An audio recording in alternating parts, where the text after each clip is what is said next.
तो जो किसान इंद्र सिंह की जहर खाने की वजह से मौत हुई थी, उनका शव है यहाँ पर टोल पर रख दिया, आप लोगों को सामने दिख रहा होगा, डीप फ्रीज इसके अंदर रख दिया है।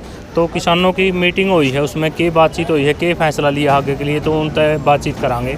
कमेटी जो यहाँ पर पहुँची थी, तो क्या कुछ फैसला हुआ बर्डनपुर के जो किसान की जहर खाने से मौत हुई है? साथियों, जैसा आपने भी पता है, सब पत्रकार साथियों ने भी, कल से आप उस परिवार के साथ बिल्कुल एक एक मिनट की खबर दे रहे हो, और बाकी सब लोगों ने लगभग हरियाणा में पता लग गया। बर्डनपुर गांव में जुमला मुश्तरका ज़मीन के लगभग 7.25 एकड़ है, जिसमें जीरी की फसल अभी तैयार हो रही है, और गलत समय पे प्रशासन ने दखल किया है। अब कोई किसी तरह का कब्ज़ा लेने देने का सवाल ही नहीं होता था। कोर्ट केस भी है, जैसा परिवार ने हमें बताया, और गांव की जो कमेटी है उसने बताया है कि सब चीज़ें उनके पक्ष में है किसान के, लेकिन इसके बावजूद जो बीडीपीओ हैं उनको जो आप वीडियो में देखते हैं तो बिल्कुल निंदनीय है उनका व्यवहार, किसी भी तरह से उचित नहीं ठहराया जा सकता है एक अधिकारी को जिस ढंग की भाषा वो बोल रहा है। एक तो इस बात का बहुत दुख है, हमारे बीच से हमारा एक साथी तो चला गया और दूसरा साथी भी अभी जीवन और मौत के बीच अटके हुए हैं। 72 घंटा तक आप कह नहीं सकते कब क्या हो जाए। तो आज हमारी जो गांव की कमेटी हुई है उसने अभी हमें सूचित किया है।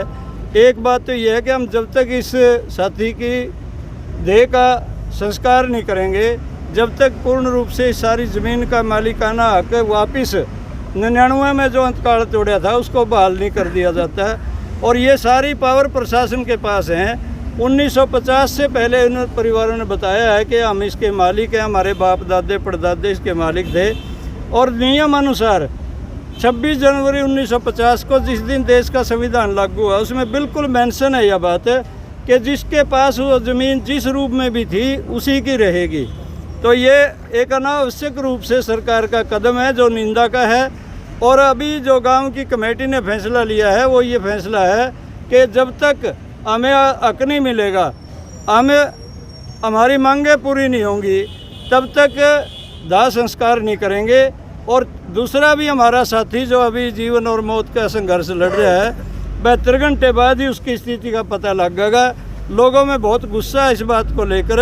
और पंचायत ने अभी जो गांव की पंचायत इकट्ठा हुई थी उसने ये फैसला कराया है, हम सुबह भी गांव में पंचायत करांगे और सुबह पंचायत करके अगला निर्णय लेंगे। लेकिन आज की रात इस टोल पे ही रुकेंगे सब लोग, बाहर से आए हुए भी, गांव के भी, और यहीं पर हमारे साथी की डेड बॉडी रहेगी।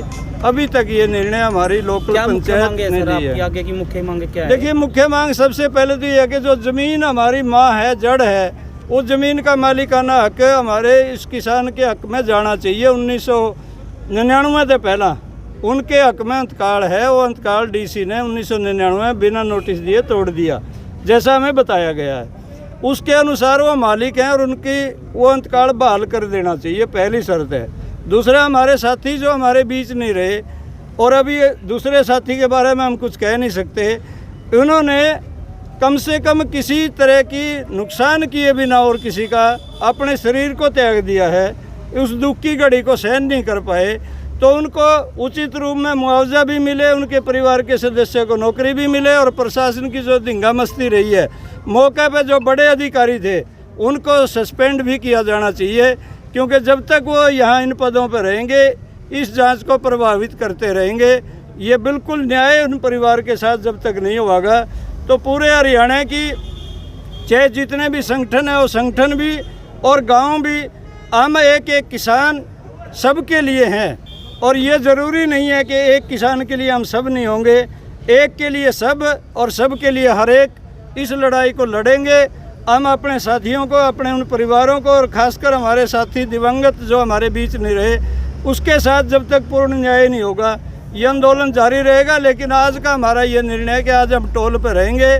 कल बर्डनपुर गांव में एक बड़ी पंचायत होगी और गांव की होगी केवल, वो पंचायत जो फैसला करेगी। आगे से सारे संगठन और आसपास के गांव गुआंढ उस फैसले को मानते हुए आगामी जो भी कदम आवेगा उस पर हम खरे उतरेंगे। इस बीच में हम मांग करते हैं, प्रशासन ने भी बातचीत करनी चाहिए। समस्या कितनी भी बड़ी हो बातचीत से हल होती है।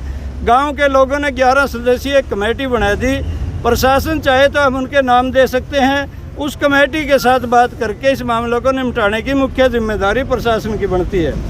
और गांव का अभी तक रुख इस बात को लेके यही है कि हम भाई हमारा हक हमें मिलना चाहिए और हमारे साथी के साथ न्याय होना चाहिए। हम किसी भी तरह की कोई तोड़ फोड़ कोई अन्य ऐसा कदम उठाना नहीं चाहते, लेकिन कल की जो मीटिंग होगी उसमें यदि कोई सख्त फैसला आ गया तो पूरा हरियाणा का एक एक किसान उस फैसले को लागू करते हुए, चाहे हमें कोई कुर्बानी देने पड़े। आज हमारा एक साथी गया, दूसरा संघर्ष कर रहा जीवन से, और यदि सैकड़ों लोगों को भी कुर्बानियां देनी पड़ेंगी तो हम पीछे नहीं हटेंगे। प्रशासन का अभी तक हमें कोई सूचना नहीं मिली है किसी तरह की। दिन में एक बार जब मैं मौका पे नहीं था, हमने अपने साथियों से पता लगा, एसपी साहब यहाँ आए थे और उनने भी अभी तक कोई ऐसा आश्वासन दिया नहीं कि इस मामले को निपटाना चाहते हैं। जब तक डीसी एसपी प्रशासनिक तौर पे यहाँ का हमें तसल्ली नहीं करवा देंगे और 1999 का अंतकाल बहाल नहीं कर देंगे, तब तक कोई हल निकलना आसान नहीं है। हम महसूस करते हैं कि ये बहुत मुश्किल बात है, क्योंकि ज़मीन किसान की माँ है और ज़मीन के लिए, हम माँ के लिए कोई भी लड़ाई कितनी भी सख्त हो, कोई भी कुर्बानी देने पड़े तो देंगे। तो क्या सर ये बर्डनपुर का मामला ना होकर अब पूरे हरियाणा का ये बिल्कुल सच है कि गांव का मामला है, कुछ किसानों का मामला है, 8.25 एकड़ का है। लेकिन हम ये मानते हैं जे ये 8.25 एकड़ ज़मीन किसान से बाहर चली गई तो फिर अब 800 एकड़ भी चली जाएगी और 1000 एकड़ भी चली जाएगी, 80,000 एकड़ भी चली जाएगी, और 2.5 लाख पे जो सरकार दावा कर रही है फिर वो ज़मीन नहीं बचेगी। हम यहीं पर निर्णय करना चाहते हैं कि इस ज़मीन को किसी भी सूरत में किसान छोड़ने वाले नहीं हैं। हमें कुर्बानियाँ 2 दे चुके, 1 दे चुके, एक साथी हमारे खतरे में है, लेकिन और कुर्बानी देनी पड़ेगी तो देंगे, इससे पीछे नहीं हटेंगे, ज़मीन नहीं छोड़ेंगे। कल की जो कार्रवाई हो किस अधिकारी के आदेश पे हुई है? कल की कार्रवाई हम ऊपर के कौन अधिकारी हैं कह नहीं सकते, लेकिन बीडीपीओ उचाना उनका बहुत ही घटिया एक तरह का जो व्यवहार रहा है वो जिम्मेवार है इस बात का। उस पर तुरंत कार्रवाई होनी चाहिए। सरकार ने उनको सस्पेंड करके दूर करना चाहिए, क्योंकि किसी भी जांच को प्रभावित करेंगे। और नायब तहसीलदार भी वहाँ आए हुए थे, एसएचओ नरवाना भी वहाँ पहुँचे हुए थे। बाकी इन सब लोगों पे जितने भी ये अधिकारी थे उन पे सरकार की तरफ से कार्रवाई और किसानों की बात सुनी जानी चाहिए। सर एक जैसे स्टे को लेकर बात थी कि किसानों के पास स्टे है ज़मीन का, तो क्या कुछ उस बात को लेकर? देखिए, जो हमारे साथियों ने हमें रिपोर्ट की है, अभी तक हम कागजों का अध्ययन तो नहीं कर पाए। उनने ये बताया कि वो नरवाना में केस जीत गए थे, 16 में केस दर्ज हुआ था 2016 में, और उस केस को सरकार जींद ले गई। अब एक बात स्पष्ट है, यदि किसान जीतेगा तो कहीं नहीं जाएगा कोर्ट कचहरी में। इसका मतलब किसान जीत गया और सरकार हार गई। सरकार जिला सेशन कोर्ट में चली गई और उसमें अभी वो केस पेंडिंग है, जैसा हमारे साथियों ने हमें बताया उसके अनुसार।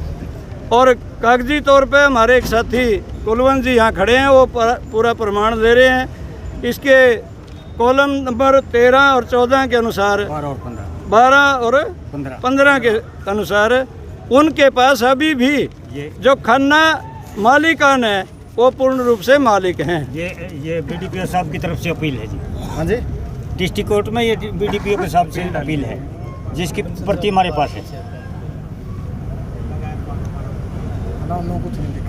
तो सर फिर कर का जो फैसला आगे का जो कल लिया जाएगा, कल सुबह पंचायत लेगी गाँव की, हम उसको फैसले को लागू करने में पूरी मदद करेंगे और अपनी जी जान की बाजी लगाएंगे। ठीक है जी, बहुत बहुत धन्यवाद। धन्यवाद।